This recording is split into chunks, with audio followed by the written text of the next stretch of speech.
What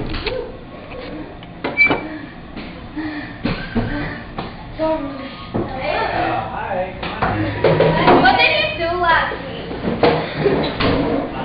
I wasn't here. We were drawing the trees of life. You're in. We'll go over it. Don't worry. You're in. Darren broke a light and started warning. Yeah. Because you. What? Okay, go ahead and take a seat. We want to get started as soon as we can. No. I didn't say anything. By the way, Have a seat, please. We want to get started as soon as we I can. want to be a general.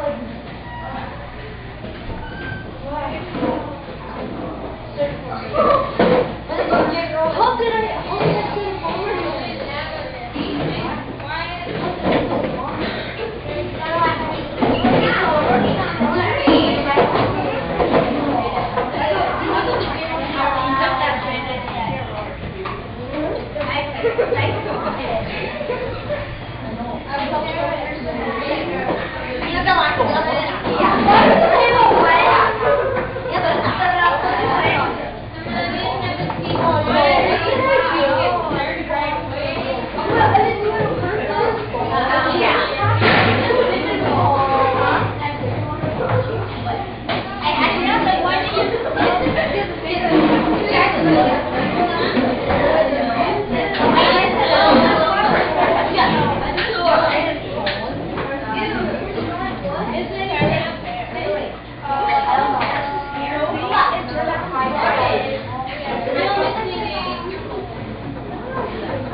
Gustav Klimt. Yeah. And one of his famous paintings, Tree of Life. Tree of Life. Alright, can I have attention up here again, please? Tree of Life, okay. Thank you. So we looked at what symbolism means, because in painting we consider symbolism. Gustav Klimt used that a lot. And symbolism is basically an image used to represent an object or a phrase used to summarize a story or a lesson. So we looked at Gustav, the Tree of Life, which we decided was a symbol for a tree, because it doesn't look like a real tree, but you can still tell that that's a tree. So it's considered a symbol for a tree. And we looked at how, we discussed how there's a tree of life mentioned in the Bible. I'll read this one more time. Genesis 2:9. The Lord God made all kinds of trees grow out of the ground, trees that were pleasing to the eye and good for food. In the middle of the garden were the tree of life and the tree of the knowledge of good. So the tree of life was in the Garden of Eden. It was there producing food and shade and other things for the living creatures in the garden. It provides the tree of life. It provides food and shelter. So now we're going to take a closer look. That was a really quick rundown of what we did last week. And then the three of you who are here, we just painted these old trees. But don't worry about it yet. We'll look at that. So today, though, we're going to take a closer look at this painting. And we're going to look closely at the details, the shapes, the patterns, the designs, and the colors. All of the stuff that you might not have noticed looking at it the first time. When you look at the whole picture, things you might not notice. You have to look closely at. So we're going to look at different parts of the painting close up. So this is the very top of the painting, the very top of the tree. And have you all noticed all of these little shapes and everything before when we looked at the big picture? Yeah. Now you can look at them closely. that he uses. There's patterns in different shapes. Anyone raise your hand and tell me about a shape or a color that you see? Yellow. Yellow. He uses lots of yellow. Green. Green. Yeah, there's some green up in those triangles. Yep.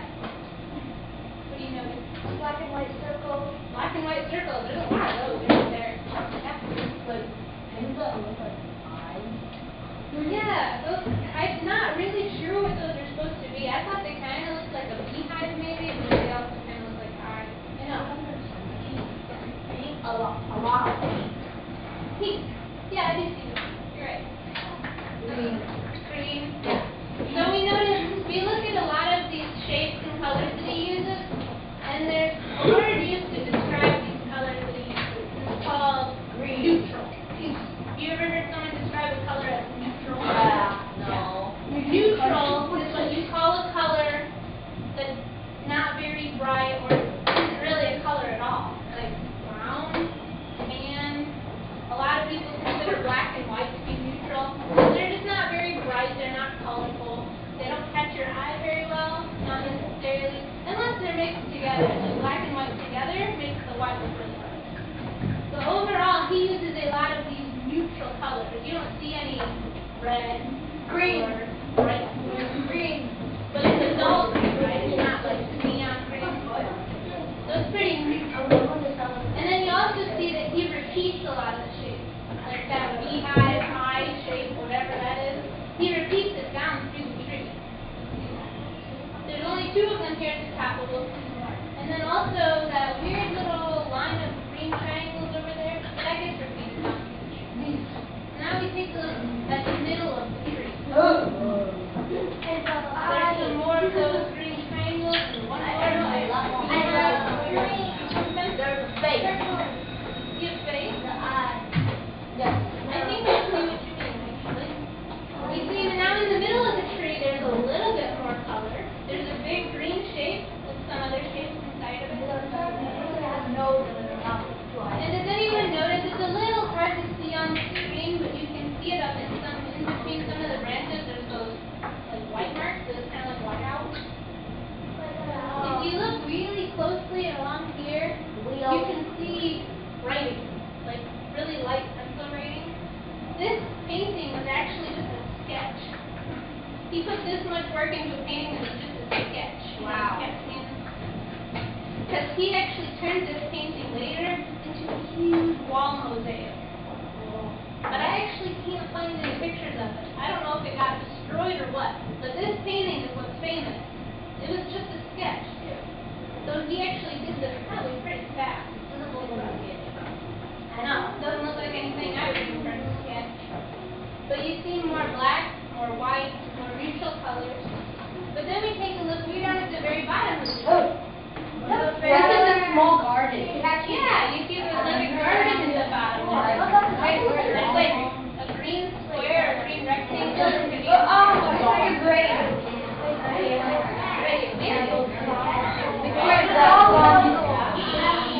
Too much talking at once, I can't understand anybody. Do we see any more colors? Yeah, what colors do we see now? Blue, yellow, pink, white, blue, yellow, red. Yeah. There's a lot of colors now. You see, especially this bright red circle on the side, that's pretty so. And then we get into some more shapes. Let's see, here, and those have flowers. So we look at the bottom of the tree, and there's light at the bottom of the tree. Maybe from the food falling down or from the shade. There's a garden that can grow under the tree. And up at the top of the tree, when you get closer to the top, the colors kind of get smaller. Yes. What is that little fence? What's it called? You have to go ask him. No, yeah, that is bad. Like, what are the, like, writings about? I don't really know what they're about. They're probably just his notes. Maybe he was making decisions. He was thinking like, oh, maybe some pink would go good here. He wrote it down and then went to find a piece of pink. I don't know. Wow. I can't see it well enough to read it. So yeah, we look at this tree, and he specifically likes mostly neutral colors. Do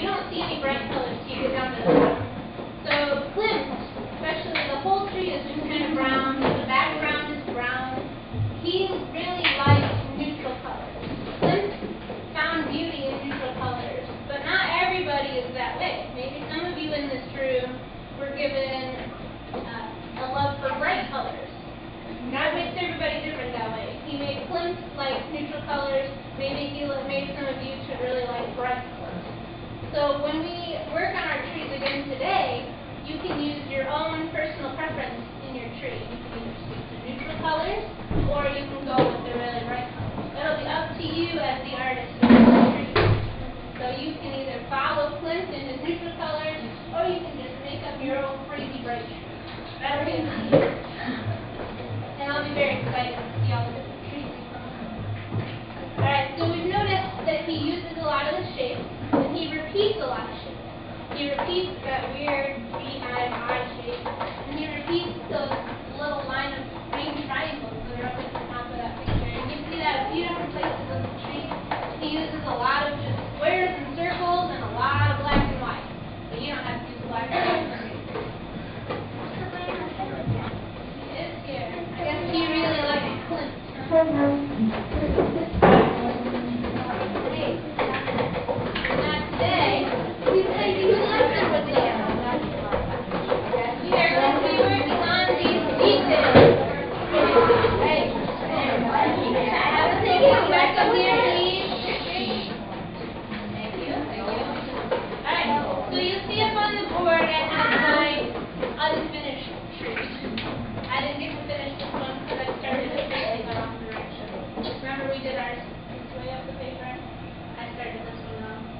But it works perfectly for testing out colors.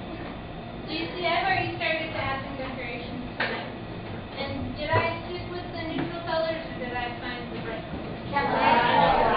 I like the bright colors. So today we're going to get oil crayon, oil pastel. Have you used oil pastel? Yeah. Most of you, I heard yes. Alright. They're pretty easy to use, and they actually color on top of this paint really quite well. You'll find that just a couple of the colors have trouble. When we're done here, you can feel free to come up and look closer at this and things. And you'll see that this bright green that I used had a lot of trouble sticking to the paint, and I had to go over it a lot. But then this bright blue that I used, I felt like I barely had to touch it, and the blue just was bright. So you'll find that some of the colors act differently. I don't know. You'll just have to work at it. So now, I stuck with triangles. You see that he used a lot of triangles in this, especially those green ones that went across the branches. So I used triangles, and I used circles. I also made up some of my own things. I kind of took, like what he did the black and white with, but I did it with bright colors instead. So you can either follow the types of shapes that he used, or you can make up your own shape. This is completely up to you. This is your tree. So maybe a square. There weren't too many squares. Yeah? This is pastel. Color over. Color over what?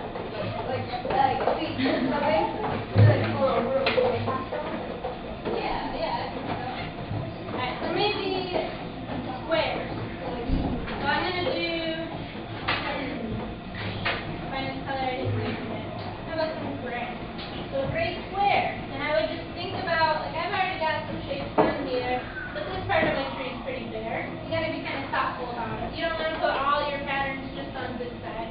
You want to spread them out across the tree on all sides. So then I take, oh, see, this one colors really well.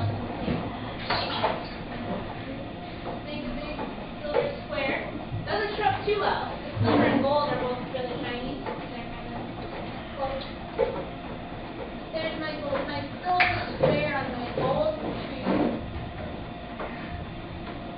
And then I like patterns too. See, I never used just one shape somewhere. So then I would add in more. Maybe make a row of squares, or maybe make some squares come out here. It's up to you to create these patterns and these shapes. Okay? So that's the oil pastel. That part's pretty easy. I think you guys understand oil pastel. But then also, you're going to get a little tray of sequins at your table. You'll see that I've got some on mine already. They're the shiny little plastic sequins. So between every 2 people, you'll get a little tray of sequins, a cap of glue, and some Q-tips. And then the Q-tip is for the glue. Put a little bit of glue on the Q-tip. They don't really need a lot.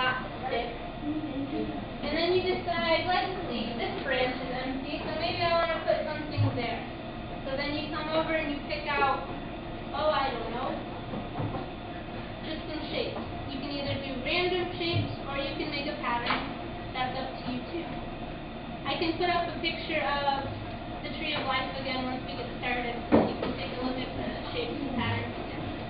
So I've got two little shapes that I want. So I just make a dab of blue where I want one, and another dab of blue where I want another. Just like that, and then you just take the shape, stick it right on. Just like that. Simple, right? So your job today is to make this tree of life colorful, vibrant, make it look like it's alive, like Gustav Klimt's tree of life.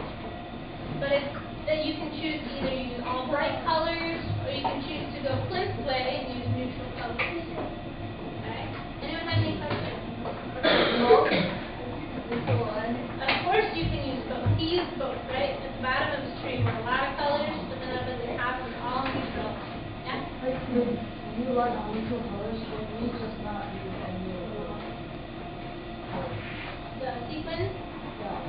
Yeah, I don't think many of the sequins are neutral. There are some gold-colored ones and white ones, so you could use some of those. You'll just have to take a look through and see whether or not you like any of them.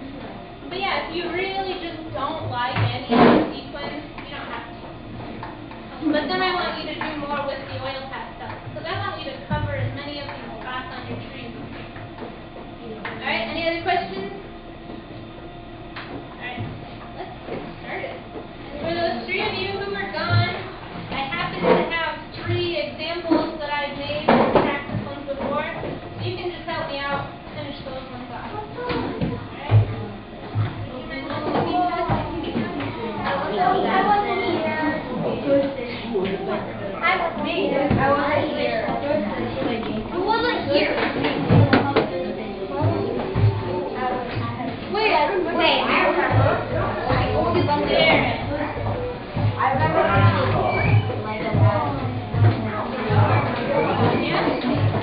Come on, Frank.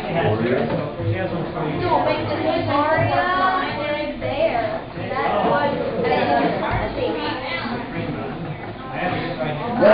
there. Ali.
Yeah.